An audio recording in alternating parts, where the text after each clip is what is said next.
بسم الله الرحمن الرحيم.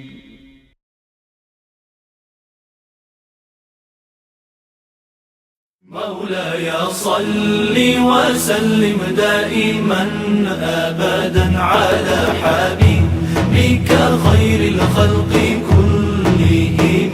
مولاي صل وسلم دائما أبدا على حبيبك خير الخلق كلهم. محمد سيد الكونين والثقلين. محمد سيد الكونين والثقلين. محمد سيد الكونين والثقلين والفريقين من عرب ومن عجم. مولاي صل وسلم دائما أبدا على حبيبك خير الخلق كلهم. مولاي صل وسلم دائما أبدا على حبيبك خير الخلق كلهم. هو الحبيب الذي ترجى شفاعته. هو الحبيب الذي ترجى شفاعته. هو الحبيب.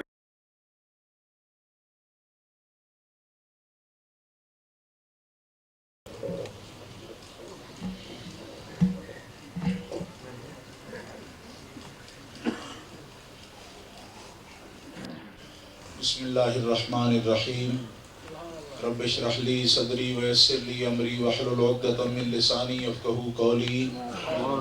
الحمدللہ الذی لا مانع لحکمہ ولا ناقض لقضائہ والصلاة والسلام علی سید انبیائہ وسند اولیائہ واحبابہ المعارضین لاعدائہ.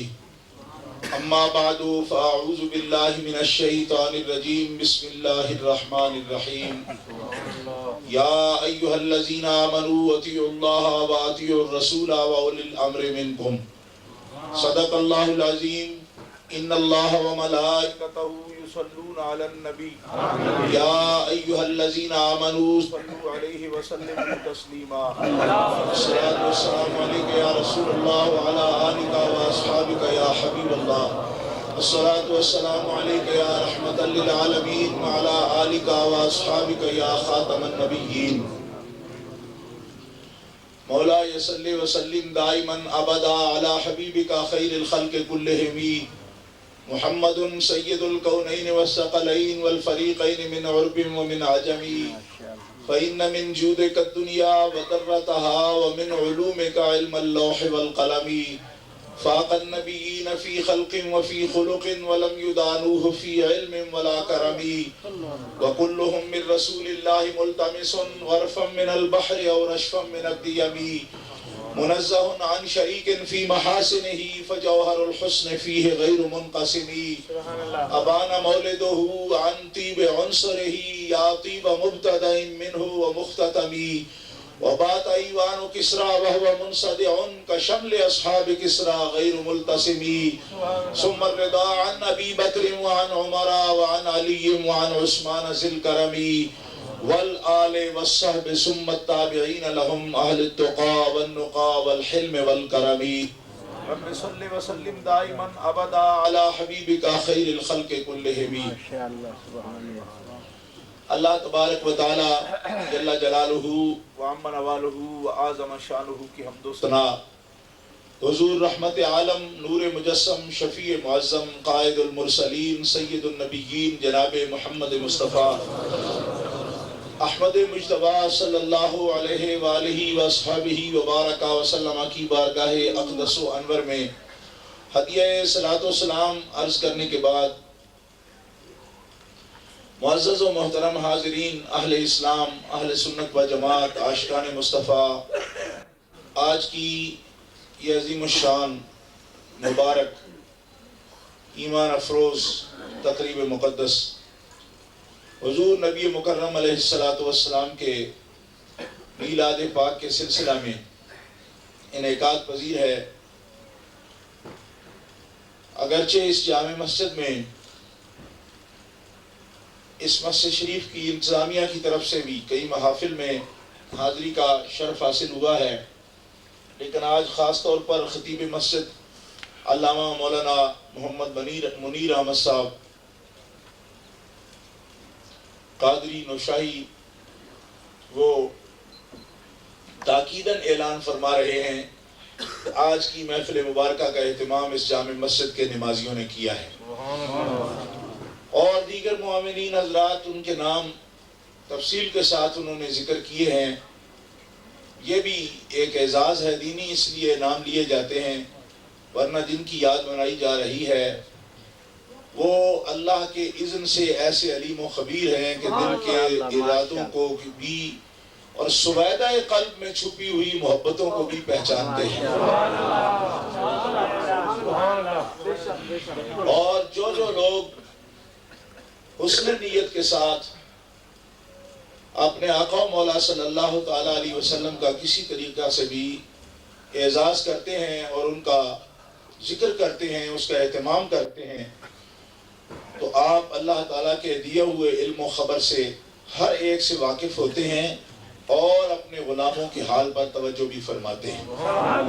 ہم آپ ہی کے طریقہ کے مطابق یہ دعا کرتے ہیں کہ جن مقاصد حسنہ کے لیے سرکار کے غلاموں نے یہ تقریب مقدس منعقد کی ہے، اللہ تبارک و تعالی سرکار کی وجاہت و عزت کا صدقہ ان سب کو مقاصد حسنہ میں کامیابی عطا فرمائے۔ اب تک جو محفل مبارکہ گزری ہے بلا شبہ تمام محفلی بڑی پرنور ہے، اور خاص طور پر شاہ صاحب نے سید الطاف حسین کاظمی شاہ صاحب نے جس انداز سے نعت و منقبت پیش کی ہے، آپ یقین فرمائیں کہ کبھی بھی سنانے کی نیت سے تو خیر اس طرح حاضر نہیں ہوئے کہ ہم بہت کچھ کریں گے یا سنائیں گے، لیکن بہرحال اعلان تو تھا کہ تقریر کریں گے، لیکن آج ہم بہت اللہ کے فضل سے معزوز ہوئے کہ انہوں نے بڑے ہی خوبصورت انداز میں، اور پھر وہ کاظمی سید ہیں، ایک سید جب اپنی زبان سے نبی علیہ السلام کے جانثاروں کا ذکر کرے تو پھر اس کا حق ادا ہوتا ہے۔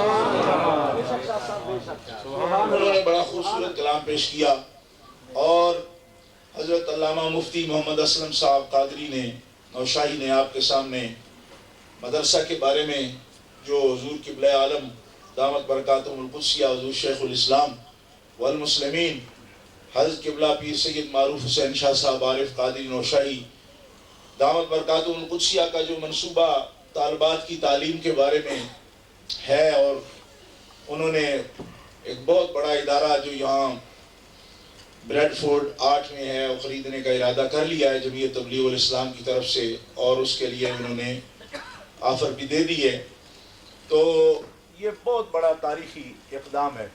حضرت علامہ اقبال نے مسلم امہ کی بیٹیوں کے لیے یہ پیغام بہت پہلے لکھا، انہوں نے فرمایا مزرع تسلیم را حاصل بطول، مادرارا اسوہ کامل بطول، ادب پر بردہ صبر و رضا، آسیہ گرداں و لب قرآن سرا۔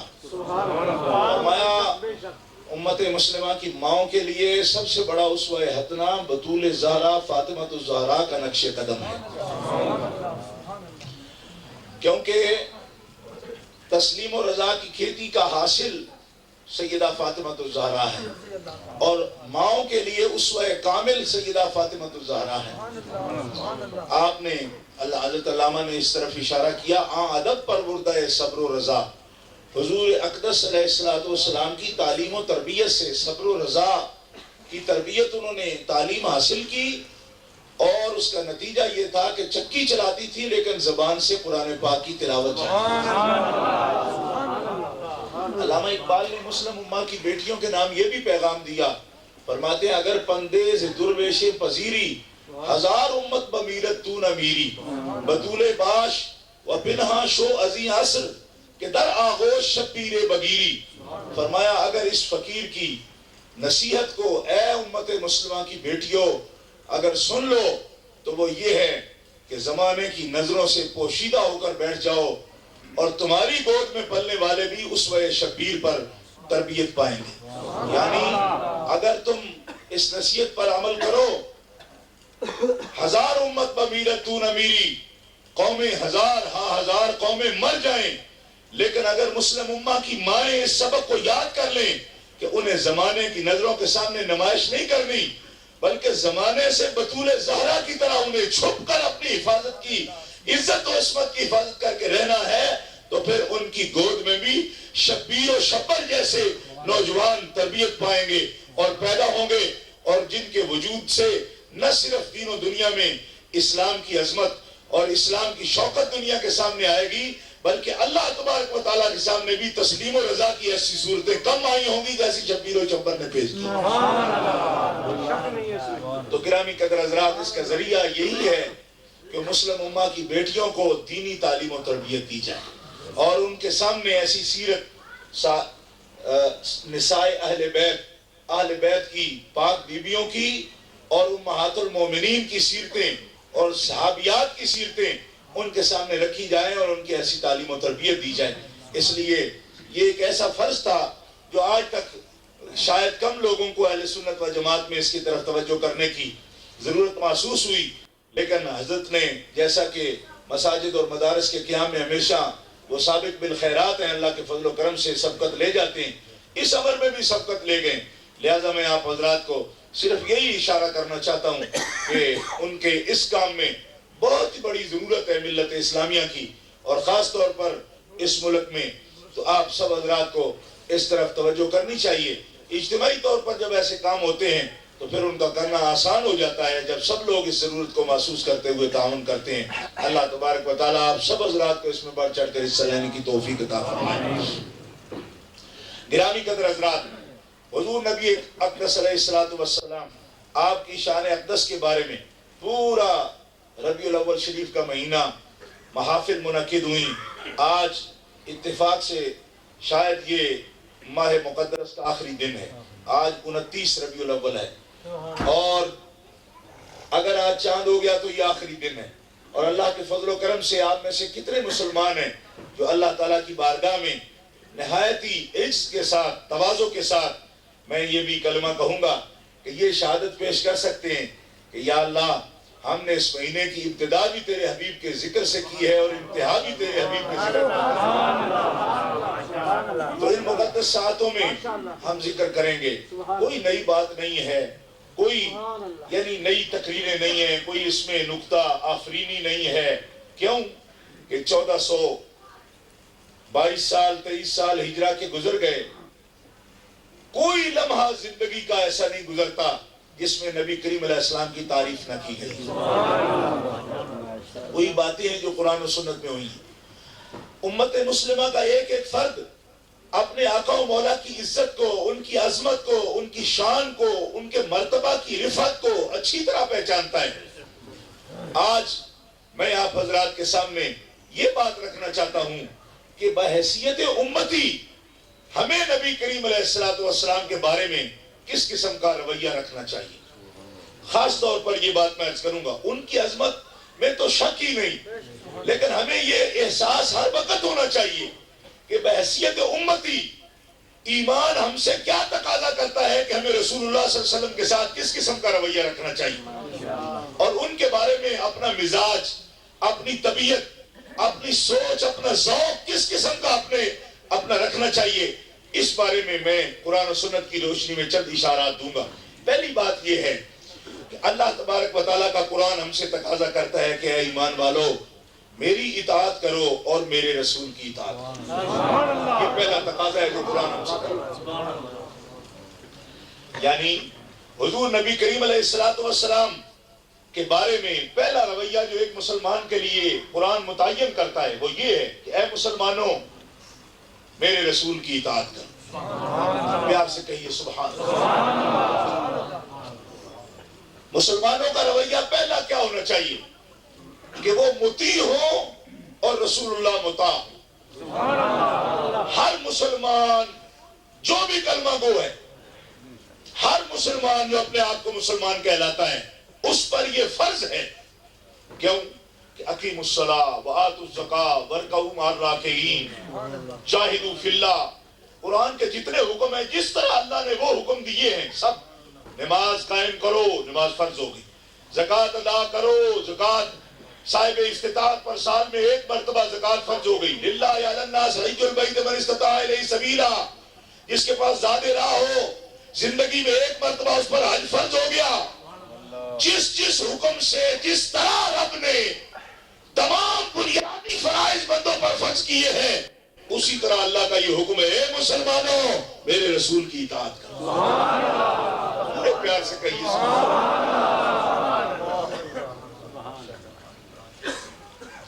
جب ہر ایک حکم الگ الگ دے دیا اللہ تعالیٰ نے, پھر ابھی کوئی بات رہ گئی تھی جو کہا کہ میرے رسول کی اطاعت کرو. خود جب ہر حکم الگ دے رہا ہے, نماز قائم کرو, زکوٰۃ ادا کرو, کعبۃ اللہ کا حج کرو, مہینہ رمضان کے روزے رکھو, کتب علیکم الصیام کما کتب, اب کیا بات پیچھے رہ گئی ہے؟ فرمایا معاملات میں کئی باتیں تمہیں پیش آ سکتی ہیں, یا کوئی واضح حکم قرآن کا میرا موجود نہ سمجھو تو میں نے اپنے رسول کو یہ اختیار دے دیا ہے کہ چاہے قرآن میں موجود ہو یا نہ ہو, میرا رسول جو کچھ تم کہہ دے اس کی اطاعت کرنا اسی طرح تم پر فرض ہے جس طرح قرآن کے حکموں کی اطاعت کرنا تم پر فرض ہے.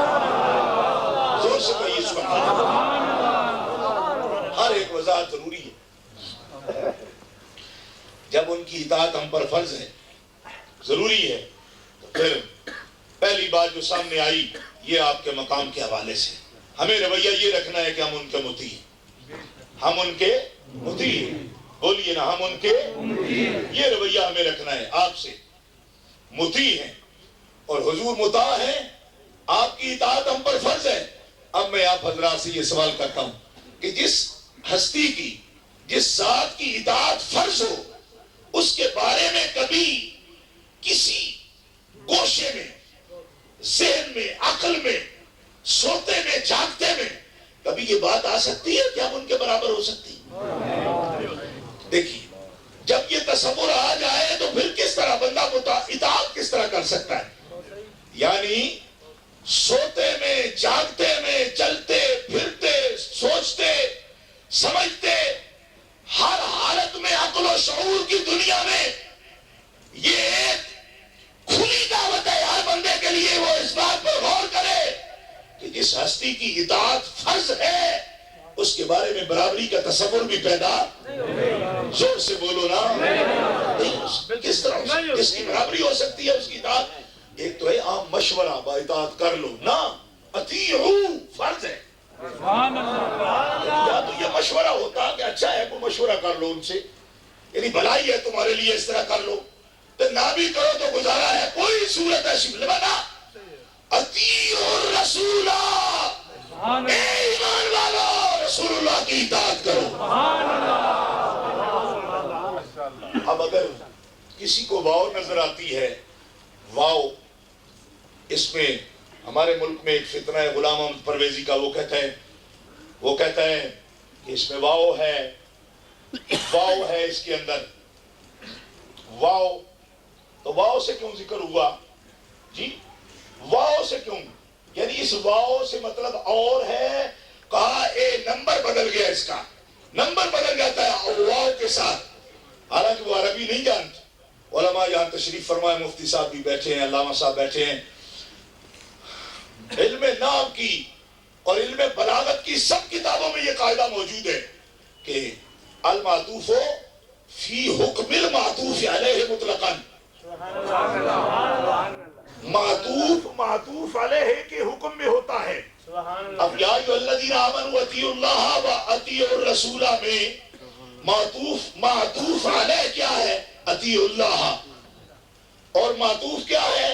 اطیعوا الرسول, اور واو درمیان میں عاطفہ ہے. یہ کیا بتا رہی ہے کہ اطاعت اللہ میں جو حکم تم پر فرض ہے, اطاعت رسول بھی اسی طرح تم پر فرض ہے. نعرہ تکبیر, نعرہ رسالت, نعرہ مصطفیٰ, ناظرین علیہ سنت, ترجمان علیہ سنت. کیونکہ یہ تو علم نحو کا قاعدہ ہے, اس میں کسی فرقے کی بات نہیں, یہ تو علم نحو کا قاعدہ ہے, عربی بنانے والوں کا قاعدہ ہے. معطوف کا وہی حکم ہے جو معطوف علیہ کا حکم ہے. جب معطوف علیہ اطیعوا اللہ ہے اور اطیعوا الرسول معطوف ہے, تو تو اطیع الرسول میں بھی اتنی ہی طاقت ہوگی جتنی طاقت اطیع اللہ کے حکم میں ہے. لہذا فرمایا مجھے ماننا ہے تو میری اطاعت یہی ہے کہ میرے رسول کی اطاعت کرو.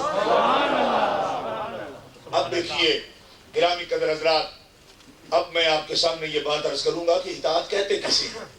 ہمارے ہر مسلمان بندہ، آپ تو خیر ماشاءاللہ بڑے بڑے بزرگ لوگ عمر کے لحاظ سے تشریف فرما ہیں، سنتے ہیں، علماء کو سنتے سنتے یقیناً سننے سے بھی علم آ جاتا ہے. لیکن میں یہ بات عرض کروں گا کہ اطاعت کا معنی آپ نے سن رکھا ہے کہ فرما برداری کو کہتے ہیں، بات ماننے کو کہتے ہیں. لیکن آج میں آپ کو عربی لغت کے اعتبار سے یہ بات بتاؤں گا کہ فرما برداری کے بھی بڑے درجے ہیں. ایک ہے عام سی بات مان لینا، مثلا میں آپ سے کہوں بھائی بولو زور سے تو آپ کہتے ہیں سبحان اللہ. اچھا ایک یہ ہوتی ہے سبحان، ایک ہے سبحان. آپ محسوس کریں کہ ہمارا مقرر یہ چاہتا ہے کہ زور سے کہیں تو کچھ لوگ کہیں سبحان اللہ. اچھا اب سارے نے بات مان لی نا، جس نے ایسی کہا سبحان اللہ اس نے بھی، جس نے کہا سبحان اللہ اس نے بھی سبحان اللہ، جس نے کہا سب نے مانی ہے نا. لیکن کیفیت میں فرق ہے نا. شریعت میں اس کی مثالت کرتا ہوں. جیسے زور کے وقت میں کسی آدمی نے نماز پڑھی، اکیلے پڑھ لی، آ کر مسجد میں آ کر وضو کر کے اکیلے پڑھ لی. اور کوئی آدمی کو 2 گھنٹے بعد آیا، اس نے بھی پڑھ لی اکیلے. اور کوئی آدمی عین اذان کا وقت اذان سن کر آیا اور وضو کیا اور اقامت میں آ کر تکبیر اولا کے ساتھ باجماعت اس نے نماز ادا کی. اب جو اللہ نے حکم فرمایا نماز پڑھو، یہ تینوں آدمیوں نے پڑھ تو لی، لیکن ماننے میں فرق ہوا کہ نہیں ہوا؟ ہوا نا. مان لیا سب نے لیکن ماننے میں فرق ہے. اب اطاعت کس ماننے کو کہتے ہیں؟ یعنی وہ جو 3 گھنٹے لیٹ آئے ہیں نماز کا وقت ہی اور اکیلا پڑھی آ کر اور پھر چلا جائے، مان اس نے بھی لیا اور اس نے بھی مانا. جو باجماعت پڑھ رہا ہے اور تکبیر اولا میں آ کر امام کے پیچھے کھڑا ہو گیا ہے صف کے اندر، بلکہ امام صاحب کے عین مؤذن پیچھے آ کر کھڑا ہو گیا، اس نے بھی مانا اس نے بھی مانا. لیکن اقیم الصلاۃ پر اطاعت کس نے کی؟ مان سب نے لیا، اطاعت کس نے کی؟ علماء لکھتے ہیں طالہ یدعو ایضا قاد لہ. اطاعت عام ماننے کو نہیں کہتے بلکہ اس طرح کے ماننے کو کہتے ہیں جس طرح ایک جانور اپنے ناک میں رسی ڈلوا لیتا ہے اور پھر مالک کا چھوٹا سا بچہ بھی اگر وہ رسی پکڑ لے تو بڑا ضدی جانور بھی اس کے سامنے اپنا سر ہلا نہیں سکتا. فرمایا طاعت اس ماننے کو کہتے ہیں کہ جب کوئی مطیع اپنی مرضی کو اپنے مالک کی مرضی پر قربان کر دے. پیار سے کہیے نا سبحان اللہ. اب کہنے کی طرح کہیے سبحان اللہ. کیا بات سمجھ آئی؟ یعنی اب کیا بات سمجھ آئی؟ تقریر ساری ہو گئی. اطیع الرسول، جب اللہ کہے میرے رسول کی اطاعت کرو تو اطاعت کس ماننے کو کہتے ہیں؟ منقاد ہونا. اور منقار ہونا ہے رسی ڈلوانا، نت ڈلوا لینا. تو اب جن لوگوں کو یہ شوق ہے کہ وہ یہ بھی پوچھتے ہیں کہ صاحب آپ کو کوئی اذن ہے، آپ مالک ہیں، میں نے کہا رسی نہیں ڈلی تب اتنی باتیں کرتے ہو. رسی جس کے ڈل جائے وہ تو مالک کے بچے سے بھی نہیں پوچھتا کہ تم مالک ہو. اور تم ابھی تک یہ پوچھتے پھرتے ہو کہ رسول حاکم ہے یا ہمارے برابر ہیں، وہ بشریت میں ہم جیسے ہیں، وہ حکم میں ہم جیسے ہیں، اتباع کیا ان پر بھی لازم ہے؟ ان کی ذات ماننی ہے یا ان کی بات ماننی ہے؟ فرمایا ان چکروں میں تبھی پڑے ہو جب رسول کے مطیع نہیں ہو. جب رسول کے مطیع ہو جاؤ گے ہر بات میں انہیں حاکم مانو گے، کیونکہ اللہ کا حکم ہے فلا وربک لا یؤمنون حتی یحکموک. حبیب تیرے رب کی قسم یہ مومن ہو ہی نہیں سکتے جب تک کہ تجھے اپنی جان کا مالک نہ مان لے.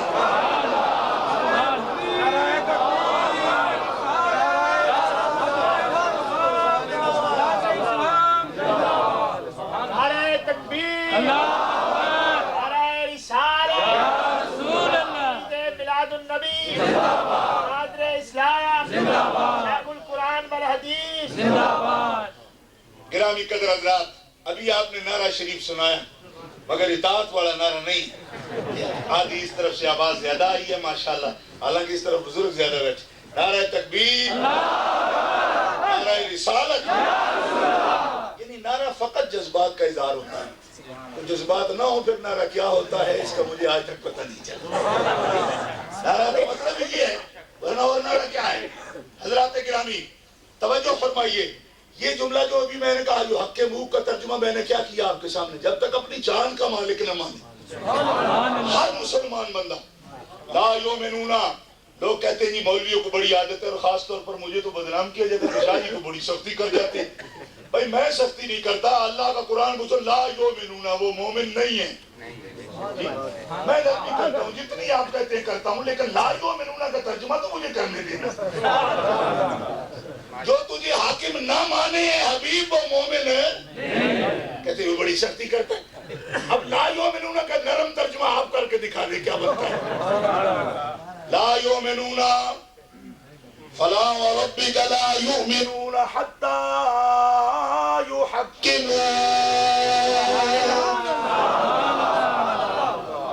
جو تجھے حاکم نہ مانے وہ مومن ہے. اب ہم کوئی سختی نہیں کرتے، واللہ نہیں کرتے جی، لیکن لا یؤمنون کا ترجمہ بھی نہ کرے جی. اب کوئی اتنا نازک مزاج آدمی ہو جائے کہ قرآن کا ترجمہ بھی نہ سن سکے تو ہم کیا کریں بھائی، مر جائیں ہم. فلا وربک، تیرے رب کی قسم، تیرے رب کی قسم، تیرے رب کی قسم. دنیا کہتی ہے رب کعبہ کی قسم، رب کہتا ہے ہاں رب کعبہ بھی ہوں میں، پر میرا فخر یہ ہے کہ میں تیرا رب ہوں. تیرے رب کی قسم لا یؤمنون، وہ مومن نہیں ہے جب تک کہ تجھے اپنی جان کا مالک نہ مان لے. عاشقان مصطفیٰ پیار سے کہیے سبحان اللہ.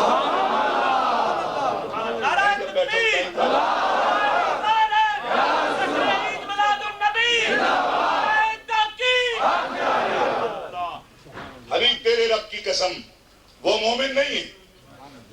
ہماری کوئی سختی نہیں ہے اس کے پر. اگر ایک جملہ بھی میں کہوں کسی کو برا بلا کہوں، میں جیسے لفظ میں پنجاب میں بول سکتا ہوں یا ویسے ہی نہیں بولتا، کیونکہ جیسے ان کو کہا جاتا ہے نا ایسی چیزوں کی یہاں بڑی تعظیم کی جاتی ہے، تو اب ان کو کہوں میں تعظیم دوں بھائی.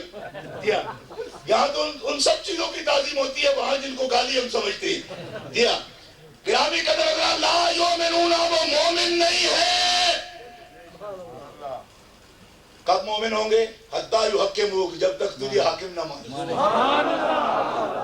اور علماء نے یہ لکھا ہے، دیکھیے ایک عالم نہیں ہے، یہ 14 صدیوں میں ہر صدی کے محدثین ہیں اور مفسرین ہیں. حضرت علامہ قاضی یاد رحمۃ اللہ علیہ صاحب شفا آپ نے بھی لکھا، نسیم الریاض میں علامہ خفاجی نے بھی لکھا، فتاوی عالمگیریہ میں بھی یہ موجود ہے. فرمایا من لم یرا ولایت الرسول فی جمیع احوالہ ویرا نفسہ فی ملکہ لا یذوق حلاوت الایمان. جو شخص رسول اللہ کو اپنے تمام معاملات میں حتیٰ کہ اپنی جان کے ملک میں بھی رسول اللہ کو مالک نہ مانے، لا یذوق حلاوت الایمان لا یذوق حلاوت السنہ، وہ شخص نہ شریعت کا ذوق لے سکتا ہے اور وہ ایمان کا ذائقہ بھی نہیں لے سکتا.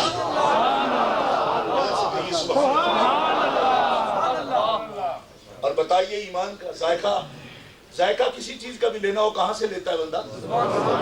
منہ سے لیتا ہے نا. اور ایمان کہاں ہوتا ہے؟ یہاں ہوتا ہے، دل میں ہوتا ہے. یہ بات شریعت میں موجود ہے کہ ایمان دماغ میں نہیں ہوتا، دل میں ہوتا ہے. ایمان دماغ میں نہیں ہے، ایمان دل میں ہے. تصدیق قلبی کا نام ایمان ہے نا. ایمان دل میں. اور علماء نے کیا لکھا؟ جو حضور کو حاکم نہ مانے لا یذوق حلاوت الایمان، وہ ایمان کا ذائقہ بھی نہیں لے سکتا. مطلب یہ ہے کہ فتویٰ ہم نہیں دیتے، ترجمہ کر رہے ہیں کہ لا یذوق حلاوت الایمان، جو نبی پاک کو حاکم نہ مانے، دل کے اندر اس کے ایمان اتر جائے یہ تو دور کی بات ہے، ابھی اس نے ایمان زبان کے رکھ کے بھی چکھا، یہاں رکھ کے بھی اس نے چکھا بھی نہیں ہے ایمان. جی ہاں، تو اسی سے آپ سمجھ جائیں پلٹ کر مجھے یہ حکم نہ لگانا پڑے کہ اب وہ کہاں پہنچ گیا ہے. یعنی ایمان اس نے زبان پہ رکھ کے بھی دیکھا، اندر ہو یہ تو دور کی بات ہے. ایک اب سنیے دوسرے، حضرت امام قسطلانی، امام تقی الدین سبکی اور علامہ علاء الدین الخسکفی جید علماء ہیں، محدثین ہیں اپنے زمانے کے تمام. اور اس 200-300 سال کی بات نہیں، اس سے بھی پرانے محدثین ہیں، شریعت کا مزاج پیش کرتے ہیں. فرماتے ہیں حضور کیسے حاکم ہیں؟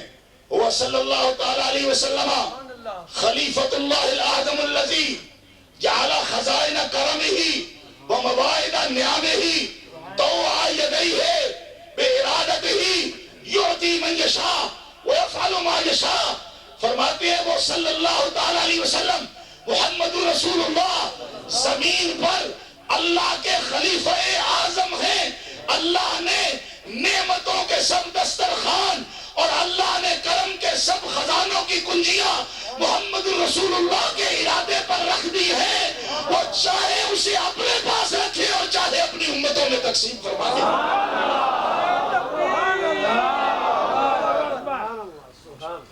نعرہ رسالت. گرامی قدر حضرات گرامی، نعرہ جڑا شاہ صاحب نے زور بڑا لگنا تو تقریر شاہ صاحب نے جڑی ہے بڑی پور مغز تو زور بھی شاہ صاحب نے بڑا لگنا تو کلے شاہ صاحب نے آواز تو سارے آ گئی ہے. تسی بھی تو آواز اچھی بات نال بولو تو ذوق نہ مظاہرہ کرو. شاہ صاحب مہمان نے سید پاکستان آئے. سبحان اللہ. نعرہ تکبیر.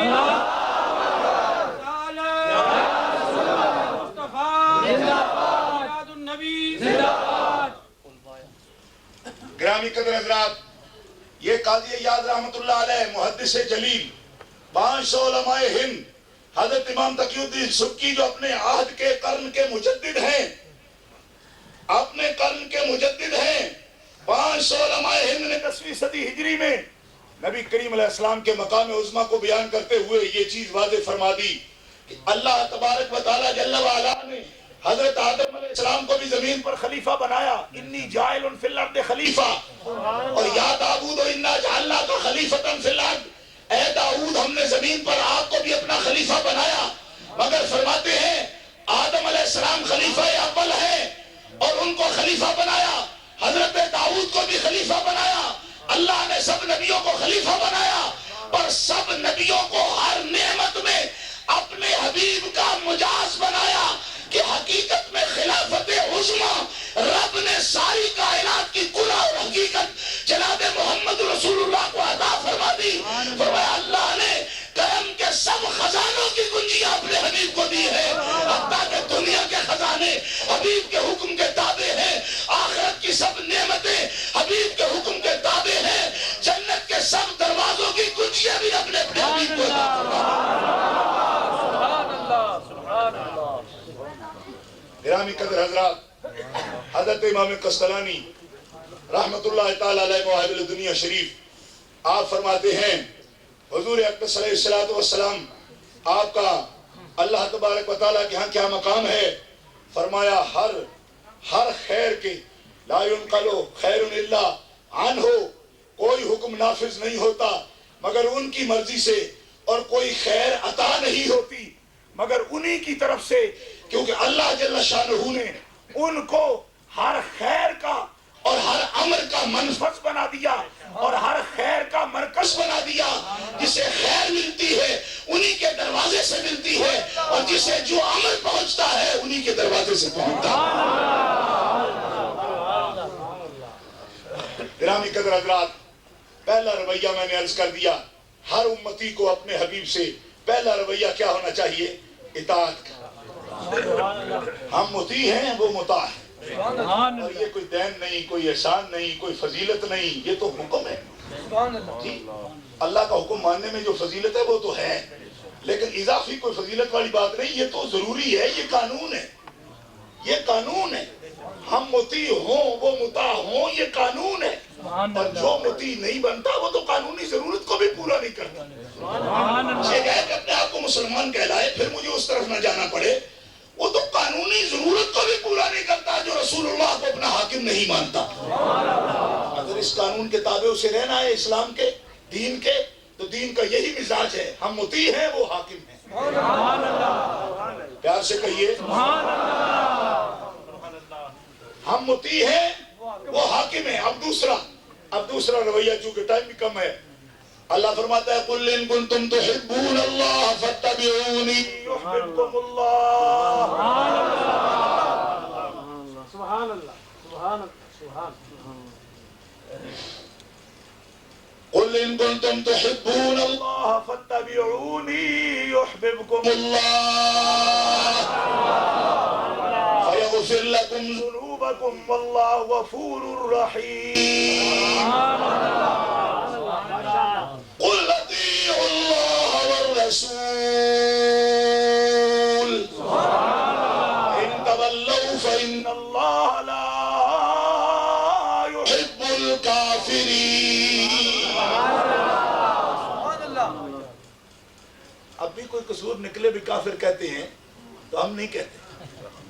لوگوں کو ہم بتانا ہے شاوری بڑی سختی کر جانے. میں نے کہا لا یحب الکافرین کا ترجمہ نہ کروں